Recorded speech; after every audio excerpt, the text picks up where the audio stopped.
ऐसी आवाज नहीं चलेगी। 23 में भाजपा सरकार बनानी है ना? जोर से बोलो, बनानी है। 24 में मोदी जी को तीसरी बार प्रधानमंत्री बनाना है। तो मेरे साथ दोनों हाथ उठाइए, संपूर्ण विजय के संकल्प की मुट्ठी बींचिए और प्रचंड आवाज से बोले, भारत माता की, भारत माता की, भारत माता की। मंच पर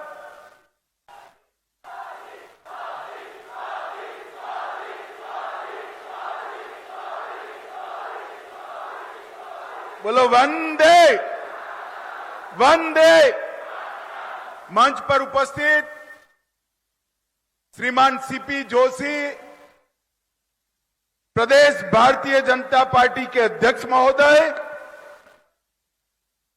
राजस्थान की पूर्व मुख्यमंत्री, जिन्होंने राजस्थान के विकास में एक नई राह बनाने का काम किया है, भाजपा की राष्ट्रीय उपाध्यक्ष श्रीमती वसुंधरा राजे जी, मोदी जी की मंत्रिपरिषद में मेरे साथी भाई गजेंद्र सिंह जी, भाजपा के प्रभारी श्रीमान अरुण सिंह जी, राजस्थान विधानसभा में नेता प्रतिपक्ष श्रीमान राजेंद्र राठौर जी, भाजपा के उपनेता श्रीमान सतीश पुनिया जी, बहन विजया राहतकर जी, श्री अरुण चतुर्वेदी जी, अर्जुन मीणा जी, सांसद कनकमल कटारा जी, श्रीमती दिया कुमारी जी, हमारे संगठन मंत्री चंद्रशेखर जी, और आज भक्ति और शक्ति की इस वीर भूमि पर आए हुए मेरे प्यारे भाइयों बहनों माताओं और मेरे जिगर के टुकड़े जैसे युवा मित्रों,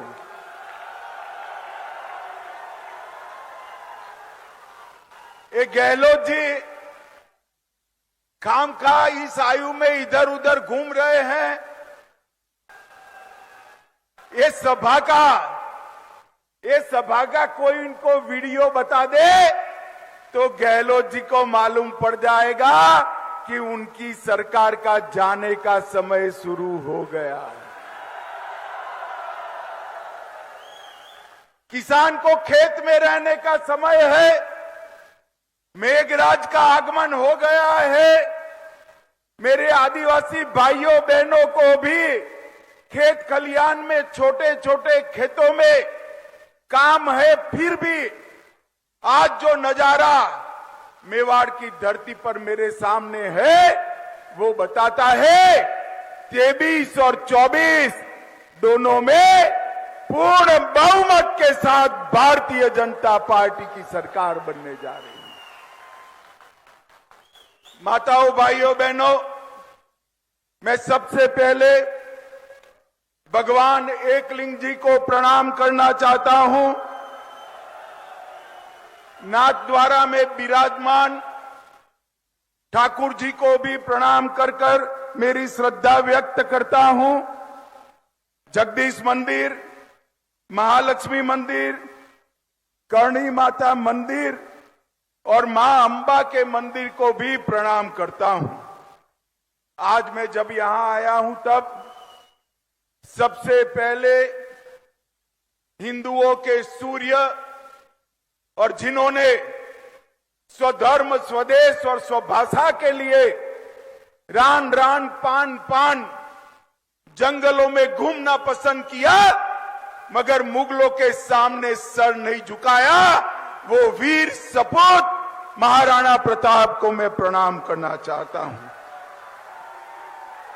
इसी के साथ मुझे बड़ा आनंद आया कि मंच पर मुझे राणा पुंजा भील की भी मूर्ति, जाजलमान मूर्ति दी गई, उनकी वीरता को भी मैं प्रणाम करना चाहता हूं। मित्रों, ये भूमि त्याग, बलिदान और भक्ति की भूमि है।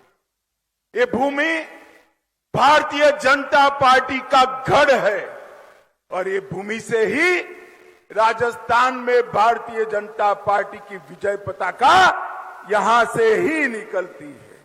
और इस बार भी आज मैं मेवाड़ की इस पवित्र धरती पर बोलकर जाता हूं, गहलोत जी सुन लेना, 23 में राजस्थान बीजेपी विजय के सारे रिकॉर्ड तोड़कर प्रचंड बहुमत के साथ सरकार बनाने वाली। भाई और बहनों, मेरे युवा साथियों, मैं मोदी जी के 9 साल पूरे होने पर भारतीय जनता पार्टी ने देश भर में जो धन्यवाद यात्राएं चालू की है, इसके तहत आज मैं मेवाड़ की वीर भूमि पर आया हूं। ये मेरा 15वां राज्य है।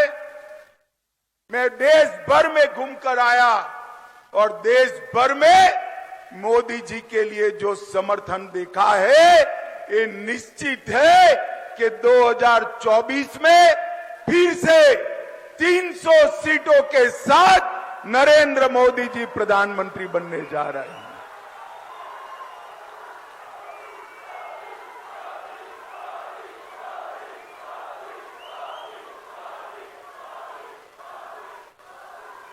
माताओं, भाइयों, बहनों, मोदी जी के शासन के 9 साल कई मायनों में भारत के अंदर परिवर्तनकारी रहे हैं।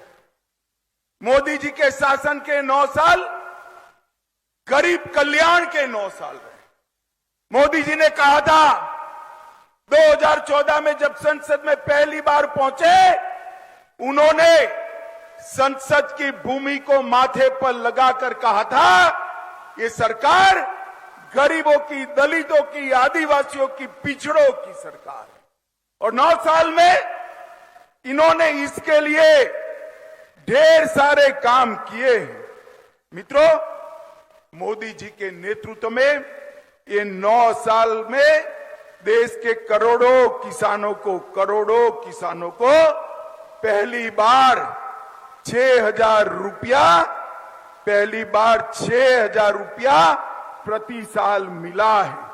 और अपने राजस्थान में 80 लाख किसानों को अब तक 16,000 करोड़ रुपया सीधा बैंक अकाउंट में ट्रांसफर करने का काम हमारे नरेंद्र मोदी जी ने किया है। जल जीवन मिशन की तरह हमारे गजेंद्र सिंह जी देखते हैं यहां बैठे, जल जीवन मिशन के तहत हर गरीब के घर में नल से जल पहुंचाने का काम मोदी जी ने चालू किया है।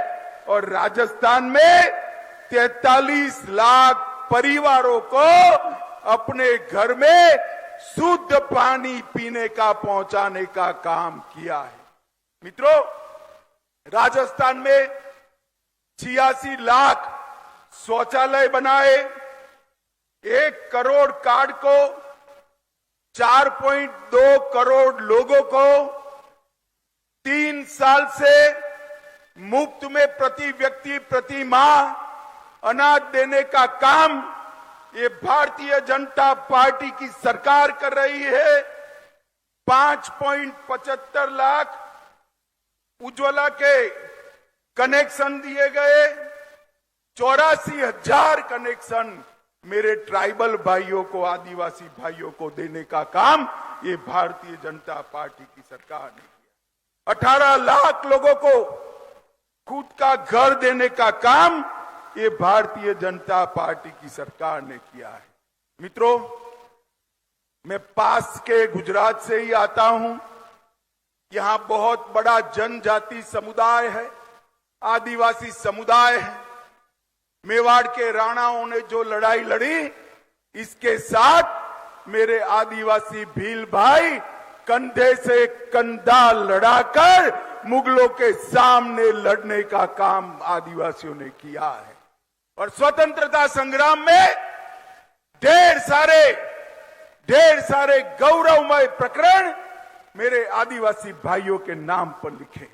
मोदी जी ने भगवान बिरसा मुंडा को, उनकी जयंती को जनजाति गौरव दिन के रूप में स्थापित कर देश भर के आदिवासियों का सम्मान करने का काम किया है।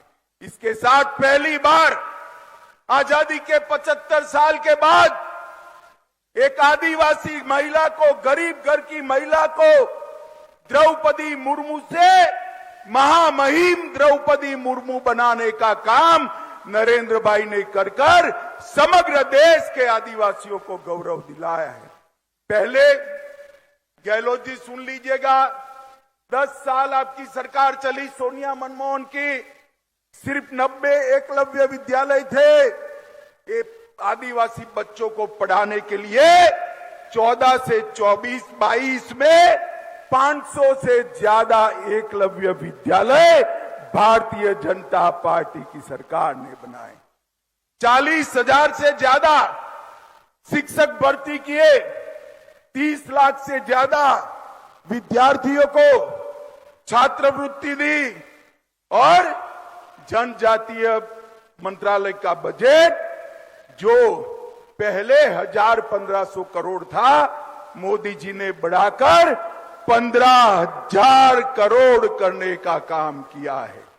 सबसे पहले अटल जी ने ही जनजाति आयोग की गठन किया था और हमारे भैरव सिंह जी ने जनजातियों के आरक्षण में वृद्धि गए थे। अभी अमेरिका गए, ढेर सारे राष्ट्राध्यक्ष ने G7 में कोई अपॉइंटमेंट मांगता था, कोई हस्ताक्षर मांगता था। अफ्रीका में किसी ने मोदी जी के पैर छू लिए और जहां पर गए वहां मोदी मोदी मोदी मोदी के नारे लगे। मित्रों, मोदी जी को ये जो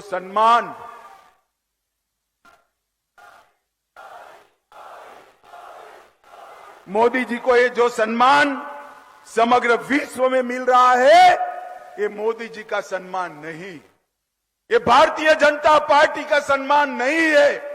ये मेरे मेवाड़ के भाइयों बहनों के, राजस्थान के भाइयों बहनों का और देश की 130 करोड़ की जनता का सम्मान है। मित्रों, जनता का सम्मान है। मोदी जी ने भारत के गौरव को आसमान तक ऊंचा उठाया है। मोदी जी ने भारत उत्कर्ष से 9 साल विकास के हर पैरामीटर में, चाहे शिक्षा हो, इंफ्रास्ट्रक्चर हो, इंडस्ट्री हो, दलित कल्याण हो, आदिवासी कल्याण हो, युवा की बात हो, महिला की बात हो या विदेश से इन्वेस्टमेंट लाने की बात हो, हर क्षेत्र में मोदी जी ने नए आयाम गढ़े हैं। और मोदी जी के नेतृत्व में राजस्थान में भी ढेर सारा विकास हुआ है। मैं बाद में आपको उसकी बात करूंगा। माताओं, भाइयों, बहनों, ये 9 साल में मोदी जी ने देश को सुरक्षित किया है। ये सोनिया मनमोहन की सरकार थी, आए दिन पाकिस्तान से आलिया मालिया जमालिया घुस जाते थे और हमारे यहां बम धमाके करते थे। 2014 में आपने 25 में से 25 सीट दी, 19 में भी 25 में से 25 सीट दी। मोदी जी को प्रधानमंत्री बनाया और उरी और पुलवामा में गलती कर दी, पाकिस्तान ने गलती कर दी।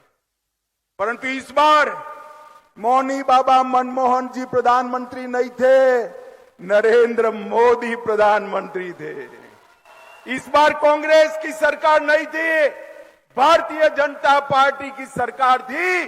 10 ही दिन में पाकिस्तान के घर में घुसकर सर्जिकल स्ट्राइक और एयर स्ट्राइक कर आतंकवादियों का खात्मा बुलाने का काम नरेंद्र मोदी सरकार ने किया। माताओं, भाइयों, बहनों, ये मेवाड़ वालों मुझे बताओ, ये कश्मीर अपना है या नहीं है? सुनाई नहीं पड़ता है, जोर से बोलो, कश्मीर अपना है या नहीं है? धारा 370 हटानी चाहिए या नहीं हटानी चाहिए? ये कांग्रेस, सपा, ममता, स्टालिन जी, जदयू, सारे इकट्ठा होकर काऊ काऊ काऊ काऊ काऊ काऊ करते। 19 में फिर से आपने 25 में से 25 सीटें दी, मोदी जी को प्रधानमंत्री बनाया। मोदी जी ने एक ही झटके में धारा 370 को 5 अगस्त 2019 को समाप्त।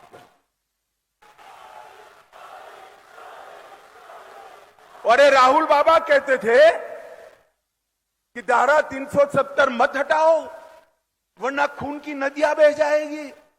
अरे राहुल बाबा, किस जमाने की बात करते हो? खून की नदियां छोड़ो, किसी की कंकर चलाने की हिम्मत नहीं हुई है, कंकर चलाने की। ये 9 साल में मोदी जी ने देश को सुरक्षित करने का काम किया है। 9 साल में मोदी जी ने देश को विकसित करने का काम किया है। और मित्रों, मैं आपको बताता हूं, अभी अभी सारा विपक्ष के नेता पटना में इकट्ठा हुए, एक बड़े मंच पर प्रेस कॉन्फ्रेंस की। सारे लोग, मैंने भी प्रेस कॉन्फ्रेंस देखी, मैं भी बहुत साल से राजनीति में हूं। मैंने सोचा भला ये कौन लोग इकट्ठा हुए? 21 पार्टी के लोग थे। कितनी पार्टी के? जोर से बोलो, कितनी पार्टी के? ये 21 पार्टी के लोग थे और 21 लाख के घपले, घोटाले, भ्रष्टाचार करने वाले लोग वहां पर इकट्ठा हुए। 21 लाख के घपले, घोटाले, जनता को हिसाब नहीं देना है। अरे मैं इस मंच से चैलेंज देता हूं, नरेंद्र मोदी सरकार पर आज तक हमारे विरोधी भी भ्रष्टाचार का एक भी आरोप नहीं लगा पाए हैं मित्रों, एक भी आरोप नहीं। और 21 पार्टियां 21 लाख का भ्रष्टाचार करने वाली इकट्ठा होकर राहुल बाबा को प्रधानमंत्री बनाने निकली है। राहुल बाबा अगर फिर से प्रधानमंत्री बनते हैं तो एक घपले, घोटाले, भ्रष्टाचार भारत की नियति बन जाएगी। और मोदी जी फिर से प्रधानमंत्री बनते हैं तो भ्रष्टाचार करने वाले जेल की सलाखों के पीछे जाएंगे। मुझे बताओ भाई, राहुल बाबा को प्रधानमंत्री बनाना चाहिए या मोदी जी को? जोर से बोलो, किसको बनाना चाहिए? और ये सारी पार्टियां, ये सारी 20 पार्टियां, 21 पार्टियां जो इकट्ठा हुई, इनके मन में मेवाड़ वालों आपका भला नहीं है। इनके मन में अपने बेटे का भविष्य है। मैं नाम से कहता हूं, सोनिया जी का पूरा जीवन का लक्ष्य है राहुल जी को प्रधानमंत्री बनाना। लालू जी का लक्ष्य है अपने बेटे तेजस्वी को प्रधानमंत्री बनाना। ममता जी का लक्ष्य है अपने भतीजे अभिषेक को मुख्यमंत्री बनाना। स्टालिन जी का इंटरेस्ट है अपने बेटे उदयनिधि को मुख्यमंत्री बनाना। और गहलोत जी का इंटरेस्ट है वैभव को मुख्यमंत्री बनाना। मुझे बताओ, ये आपका भला कर सकते हैं भाई? जरा जोर से बोलो भाई, कर सकते हैं? जो अपने बेटे के लिए काम कर रहे हैं, इसको वोट देना है, या जो देश के लिए काम कर रहे हैं इसको वोट देना है? ये तय करने का समय देश की जनता के लिए आ रहा है। मित्रों, अब घर जैसा होगा ऐसा संस्कार घर के हर लोगों में। ये राजस्थान में गहलोत जी की सरकार भी पिछले 3-4 साल से लगातार देश भर में भ्रष्टाचार के सर्वेक्षण में भ्रष्टाचार करने में नंबर 1 पर है, नंबर 1 पर है। माताओं, भाइयों, बहनों, खनन विभाग में 66,000 करोड़ का भ्रष्टाचार किया और बात वहां तक पहुंच गई, एक संत ने अपना आत्मविलोपन करना पड़ा, फिर भी भरतपुर में अवैध खनन फिर से चालू हो गया है। उदय सागर झील के नाम से 2000 करोड़ का भ्रष्टाचार, प्रतापगढ़ में 1000 करोड़ रुपए के लाइमस्टोन खान का भ्रष्टाचार, सचिवालय में अफसरों की अलमारी से 2 करोड़ रुपया और 1 किलो सोना निकलता है। गहलोत जी जरा बताइए सोना किसका है? भाई हिसाब मांगना चाहिए या नहीं मांगना चाहिए? पीछे वाले बोलो मांगना चाहिए या नहीं मांगना चाहिए? आपके पास मौका है अब हिसाब मांगने का कि सचिवालय के अंदर ये 2 करोड़ रुपया और 1 किलो सोना किसका है, उसका हिसाब दीजिए। काली सिंह बांध के नाम पर करोड़ों रुपए का घपला, गरीबों के राशन में 100 करोड़ रुपया चाऊ कर गए, वृद्धावस्था पेंशन में 450 करोड़ रुपया चाऊ कर गए। शर्म करो, शर्म करो। गरीब बच्चों का अनाज और वृद्धों के पैसे खाकर कोई सुखी नहीं होता है। गहलोत जी, ये सरकार भ्रष्टाचार की सरकार है। इस सरकार ने तो भ्रष्टाचार के सारे रिकॉर्ड तोड़ने का काम किया है। और अशोक गहलोत जी ने जितने भी वादे किए थे वो सारे वादे तोड़ दिए हैं मित्रों। 10 दिन के अंदर किसानों का कर्जा माफ करना था। मुझे बताओ हुआ है भाई? अरे जोर से बोलो, हुआ है? युवाओं को बेकारी भत्ता मिला है?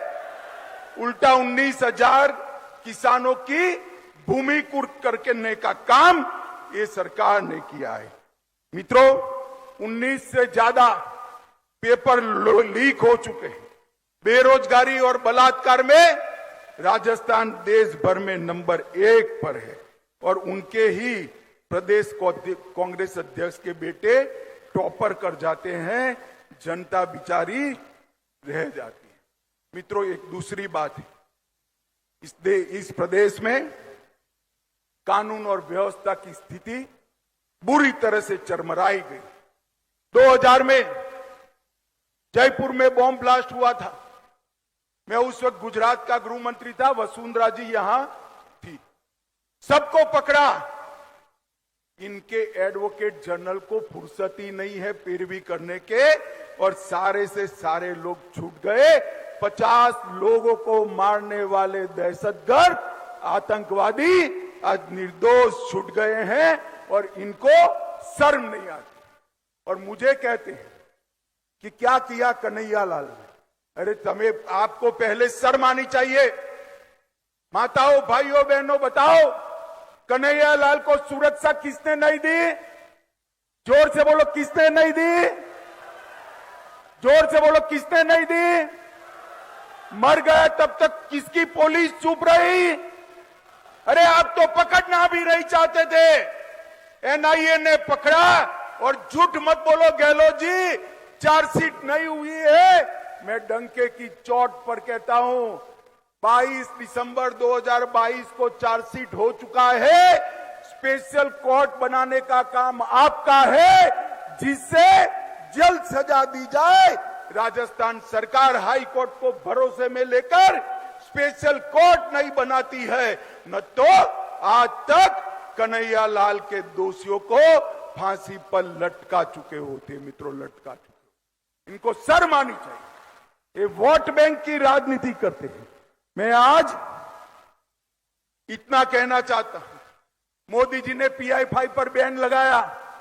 गहलोत जी के राज में कोटा में PFI की रैली निकलती, चित्तौड़गढ़ में रतन सोनी की हत्या होती, करौली में हिंदू त्योहार बंद कर दिए जाते हैं, संघ का पथ संचलन बंद कर दिया गया है और 300 साल पुराना शिव मंदिर अलवर में ढहा दिया गया। भगवा ध्वज उतारने की हिमाकत ये गहलोत सरकार करती है। मैं आज पूछना चाहता हूं, आजादी के इतने सालों के बाद भी वोट बैंक की लालच में संविधान को साइड पर रखकर जिस प्रकार से बहुमत समाज के साथ अन्याय और अत्याचार हो रहे हैं, मैं आपको कहने आया हूं मित्रों, ये वोट बैंक की राजनीति करने वाले ही कर सकते हैं। Bharatiya Janata party vote bank की राजनीति नहीं करती है। मोदी जी के शासन में जब वसुंधरा जी थी तब भी यहां आतंकवाद पर लगाम कसने का काम भारतीय जनता पार्टी ने किया है। ये 3D से घिरी हुई सरकार है। 3D का मतलब है दंगा, महिलाओं से दुर्व्यवहार और दलितों पर अत्याचार। ये 3D से घिरी हुई अशोक गहलोत सरकार को हमने उखाड़ कर फेंक देना है। मित्रों, ये दंगा राज यहां पर हो चुका है। मैं आज आपको इतना ही कहना आया हूं। मित्रों, आपके पास 2 मौके, एक आपको केंद्र सरकार भी चुननी है 24 में, एक राज्य सरकार भी चुननी। मगर एक वोट देने से दोनों काम होते हैं, तो राजस्थान वालों करना चाहिए या नहीं करना चाहिए? अरे जोर से बोलो यार, एक ही वोट देने से 2 काम होते हैं तो करना चाहिए या नहीं करना चाहिए? तो ट्रेलर पहले है, 23 में है। 23 के ट्रेलर में अशोक गहलोत सरकार को मूल के समेत उखाड़ कर फेंक दीजिए एक बार, तो 24 में अपने आप 25 सीटों का रास्ता प्रशस्त हो जाएगा और मोदी जी फिर से प्रधानमंत्री बनेंगे। मुझे बताओ माताओं, भाइयों, बहनों, मोदी जी को प्रधानमंत्री बनाना चाहते हो? ऐसे नहीं, दोनों हाथ उठाकर बोलो, चाहते हो? फिर से 25 सीट तीसरी बार राजस्थान से मोदी जी की झोली में डालेंगे? ये भ्रष्ट नकारा अशोक गहलोत सरकार को उखाड़ कर फेंक देंगे। यहां पूर्ण बहुमत की रिकॉर्ड तोड़ने वाली भारतीय जनता पार्टी की सरकार बनाएंगे। कमल के निशान पर वोट देंगे। तो मेरे साथ दोनों हाथ उठाइए, उठाइए दोनों हाथ, विजय के संकल्प की मुट्ठी बींचिए और प्रचंड आवाज से बोलिए, भारत माता की, भारत माता की, वंदे वंदे वंदे। आप सभी का बहुत बहुत धन्यवाद, प्रणाम। धन्यवाद, धन्यवाद। मैं आदरणीय सांसद महोदय अर्जुन जी मीणा से निवेदन करूंगा कि आदरणीय गृह मंत्री जी का धन्यवाद कराएं। भारत माता की। क्यों भाई, उदयपुर वालों की, मेवाड़ वालों की आवाज को क्या हो गया? ऐसी आवाज नहीं चलेगी। 23 में भाजपा सरकार बनानी है ना? जोर से बोलो, बनानी है। 24 में मोदी जी को तीसरी बार प्रधानमंत्री बनाना है। तो मेरे साथ दोनों हाथ उठाइए, संपूर्ण विजय के संकल्प की मुट्ठी बींचिए और प्रचंड आवाज से बोले, भारत माता की, भारत माता